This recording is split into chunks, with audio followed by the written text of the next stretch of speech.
Ouf de soulagement en Martinique depuis l'annonce de la libération de notre confrère Olivier Dubois, otage au Sahel depuis 2021. Le journaliste français indépendant avait été enlevé à Gao, dans le nord du Mali, le 8 avril 2021, soit 711 jours de captivité. Réaction de quelques élus interrogés à l'Assemblée nationale. Bonheur, vous avez dit Martiniquais, je dirais français.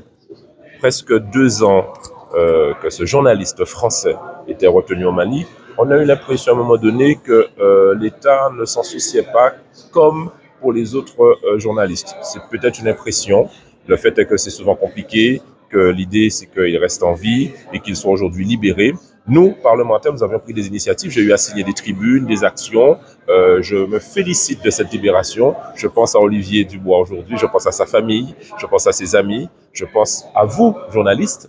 C'est un signal aussi que vous pouvez mener à bien vos investigations partout dans le monde sans risquer votre vie et votre liberté. Donc, je ne peux que me féliciter de cela et je lui souhaite maintenant une belle réinsertion auprès de sa famille et de ses amis.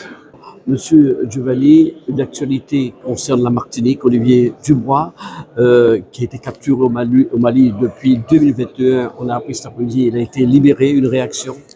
Écoutez, c'est un soulagement et j'imagine à quel point ça peut l'être pour sa famille, tout d'abord ses amis et ses confrères. Donc c'est un véritable soulagement pour tout le monde, pour la Martinique aussi, pour toutes celles et ceux qui ont suivi tout cela, plus de 700 jours, vous l'avez dit. Et aussi, ce sont des remerciements pour celles et ceux qui ont participé à sa libération. La France a fait son travail, il faut le dire. Et puis aussi des associations qui ont toujours été là. Je pense à SOS. Grosse mobilisation. Une grosse mobilisation. Je pense à SOS Otages. Je pense aussi à des communes, notamment la ville du François, qui a fait aussi une action. Ici, dans l'hémicycle, il y a eu également une action. Il y a eu des courriers qui ont été faits à la ministre des Affaires étrangères. Bref, la mobilisation, elle était grande, elle était importante. Et aujourd'hui, on ne peut être que satisfait et en tout cas soulagé de sa libération. Eh bien, nous avons eu nous-mêmes une réaction, on va dire, de soulagement.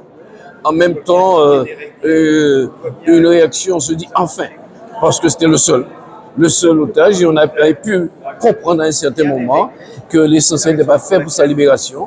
Nous avons eu à nous manifester aussi, tantôt à le dire partout où nous étions, et aujourd'hui il est libéré. C'est la bonne nouvelle de ce jour, on va dire. C'est la bonne nouvelle pour les Antilles, pour la nation, pour le monde des médias, mais aussi pour le monde de la liberté.